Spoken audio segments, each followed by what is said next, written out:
ಎಲ್ರಿಗೂ ನಮಸ್ಕಾರ ಸ್ನೇಹಿತರೆ. ನಾಳೆ ಮಂಗಳವಾರ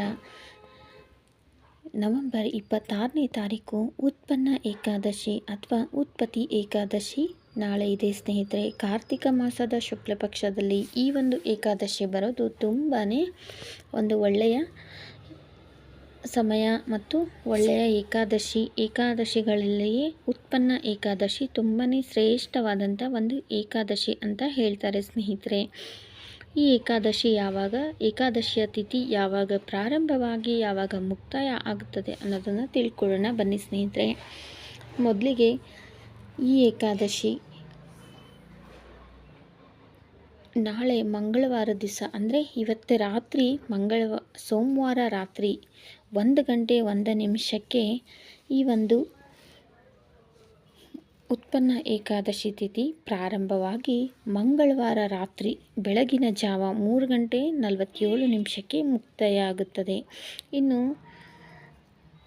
ನವೆಂಬರ್ 27ನೇ ತಾರೀಕು ಬುಧವಾರ ಪಾರಾಯಣದ ಸಮಯ ಬಂದು 1:16 3:33 ಇರುತ್ತದೆ ಸ್ನೇಹಿತರೆ. ಇದಿಷ್ಟು ಈ ಉತ್ಪನ್ನ ಏಕಾದಶಿಯ ಒಂದು ತಿಥಿ.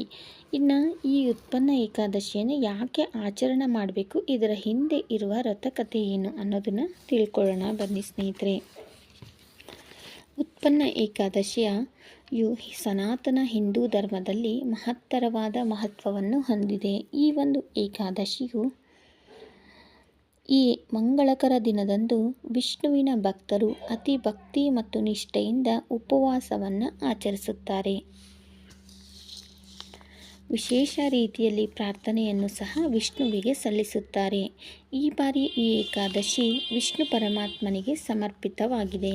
ಈ ಮಂಗಳಕರ ದಿನದಂದು ಉಪವಾಸವನ್ನು ಆಚರಿಸುವ ಮೂಲಕ ಜನರು ತಮ್ಮ ಹಿಂದಿನ ಪಾಪಗಳನ್ನು ತೊಡೆದುಹಾಕು ಮಾತ್ರ ಅಲ್ಲದೆ ನೇರವಾಗಿ ಈ ದಿನದಂದು ಉಪವಾಸವನ್ನು ಆಚರಿಸುವವರು ನೇರವಾಗಿ ವೈಕುಂಠಧಾಮಕ್ಕೆ ಅಂದರೆ ವಿಷ್ಣುವಿನ ಲೋಕಕ್ಕೆ ಹೋಗ್ತಾರೆ ಅನ್ನೋದು ಒಂದು ನಂಬಿಕೆ ಸ್ನೇಹಿತರೆ.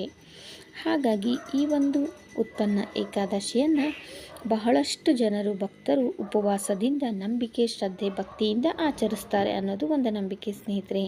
ಇನ್ನು ಉತ್ಪನ್ನ ಏಕಾದಶಿ ವ್ರತದ ಒಂದು ಕಥೆ ಏನು ಅನ್ನೋದನ್ನು ತಿಳ್ಕೊಳ್ಳೋಣ ಬನ್ನಿ ಸ್ನೇಹಿತರೆ.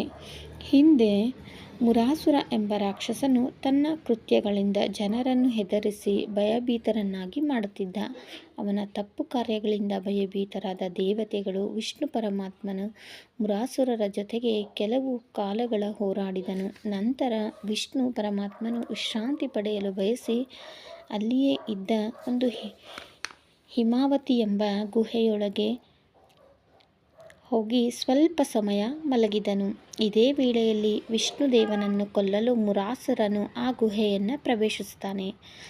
ವಿಷ್ಣು ಪರಮಾತ್ಮನು ಮಲಗಿದ್ದಾಗ ವಿಷ್ಣುವಿನ ದೈವಿಕ ಶಕ್ತಿಗಳಿಂದ ಸೃಷ್ಟಿಯಾದ ಸುಂದರ ಸ್ತ್ರೀ ಮಹಾಶಕ್ತಿಯು ಈ ರಾಕ್ಷಸನ ಮುಂದೆ ಕಾಣಿಸಿಕೊಂಡಳು. ಅಷ್ಟು ಮಾತ್ರವಲ್ಲದೆ ಈ ಮಹಾಶಕ್ತಿಯು ಆ ರಾಕ್ಷಸನೊಡನೆ ಸುದೀರ್ಘ ಯುದ್ಧವನ್ನು ನಡೆದು ಕೊನೆಗೆ ಆ ಸ್ತ್ರೀಯು ಮುರಾಸುರನೆಂಬ ರಾಕ್ಷಸನನ್ನು ಕೊಂದಳು ಸ್ನೇಹಿತರೆ.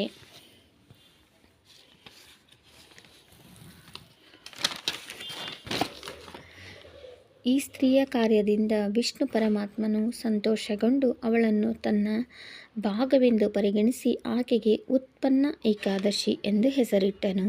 ಆ ಕಾಲದಿಂದಲೂ ಈ ದಿನವನ್ನು ಉತ್ಪತ್ತಿ ಏಕಾದಶಿ ಎಂದು ಆಚರಿಸಲಾಗುತ್ತದೆ. ಹೀಗೆ ಈ ಏಕಾದಶಿ ವ್ರತವು ಏಕಾದಶಿ ಮಾತೆಯ ಜನನ ಮತ್ತು ವಿಷ್ಣು ಪರಮಾತ್ಮನಿಂದ ರಾಕ್ಷಸನಾದ ಮುರಾಸುರನಾಶದ ಕಥೆಯನ್ನು ಹೊಂದಿದೆ ಸ್ನೇಹಿತರೆ. ಹಾಗಾಗಿ ಈ ದಿನ ಏಕಾದಶಿಯನ್ನು ಆಚರಿಸುವುದು ತುಂಬಾ ಒಳ್ಳೆಯದು ಅಂತಲೂ ಹೇಳ್ತಾರೆ. ಅಷ್ಟೇ ಅಲ್ಲದೆ ಇಲ್ಲಿವರೆಗೂ ಯಾರು ಏಕಾದಶಿಯನ್ನು ಆಚರಣೆ ಮಾಡೇ ಇಲ್ಲ ಅನ್ನೋರು ಸಹ ಈ ಒಂದು ಉತ್ಪತ್ತಿ ಏಕಾದಶಿ ದಿನದಿಂದ ಏಕಾದಶಿ ವ್ರತವನ್ನು ಪ್ರಾರಂಭ ಮಾಡ್ಬೋದು ಸ್ನೇಹಿತರೆ. ಉತ್ಪತ್ತಿ ಅಂದರೆ ಕೊಡು ಎನ್ನುವ ಅರ್ಥ. ಹಾಗಾಗಿ ಈ ಒಂದು ಉತ್ಪನ್ನ ಏಕಾದಶಿ ದಿನದಿಂದ ಈ ಒಂದು ವ್ರತವನ್ನು ಆಚರಣೆ ಮಾಡ್ಬೋದು ಸ್ನೇಹಿತರೆ. ಇನ್ನು ಈ ಏಕಾದಶಿಯನ್ನು ಆಚರಣೆ ಮಾಡುವಂಥವರು ಮಾಡಲೇಬಾರದಂಥ ಕೆಲಸಗಳು ಅಂತಂದರೆ ಏಕಾದಶಿ ವ್ರತವನ್ನು ಮಾಡುವವರು ಅನ್ನವನ್ನು ಸೇವಿಸಬಾರ್ದು. ಅವರು ಯಾವುದೇ ಕಾರಣಕ್ಕೂ ಅವತ್ತು ಅನ್ನವನ್ನು ಸೇವಿಸಬಾರ್ದು ಸ್ನೇಹಿತರೆ. ಮತ್ತು ಉತ್ಪತ್ತಿ ಏಕಾದಶಿ ದಿನದಿಂದ ಮದ್ಯ ಮಾಂಸವನ್ನು ಸೇವಿಸಬಾರ್ದು. ಮತ್ತು ಈರುಳ್ಳಿ ಬೆಳ್ಳುಳ್ಳಿ ಆದಂಥ ತಾಮಸಿಕ ಆಹಾರವನ್ನು ಸೇವಿಸಬಾರದು. ಅಷ್ಟೇ ಅಲ್ಲದೆ ಏಕಾದಶಿ ದಿನದಂದು ತುಳಸಿಯನ್ನು ಮುಟ್ಟಬಾರ್ದು, ತುಳಸಿಯನ್ನು ಕೀಳಬಾರ್ದು. ನಮಗೆ ಪೂಜೆಗೆ ಬೇಕಾಗಿದ್ದರೆ ನಾವು ಮುಂಚೆನೇ ಕಿತ್ತು ಇಟ್ಕೊಳ್ಬೇಕಾಗುತ್ತೆ ಸ್ನೇಹಿತರೆ. ಈ ಒಂದು ನಿಯಮವನ್ನು ನಾವು ಪಾಲಿಸಬೇಕಾಗುತ್ತೆ. ಅಷ್ಟೇ ಅಲ್ಲದೆ ಸ್ನೇಹಿತರೆ, ಕಾರ್ತಿಕ ಮಾಸದಲ್ಲಿ ಬರುವಂಥ ಈ ಏಕಾದಶಿಯು ಕಾರ್ತಿಕ ಮಾಸದಲ್ಲಿ ದಾಮೋದರ ರೂಪದಲ್ಲಿ ವಿಷ್ಣುವು ನೆಲ್ಲಿಕಾಯಿ ಗಿಡದಲ್ಲಿ ವಾಸವಾಗಿರ್ತಾರೆ. ಹಾಗಾಗಿ ನಾಳೆ ತಪ್ಪದೆ 2, 4, 6, 8 ಈ ರೀತಿಯಾಗಿ ನೆಲ್ಲಿಕಾಯಿಯ ದೀಪಾರಾಧನೆಯನ್ನು ಮಾಡುವುದು ತುಂಬಾ ಒಳ್ಳೆಯದು ಸ್ನೇಹಿತರೆ.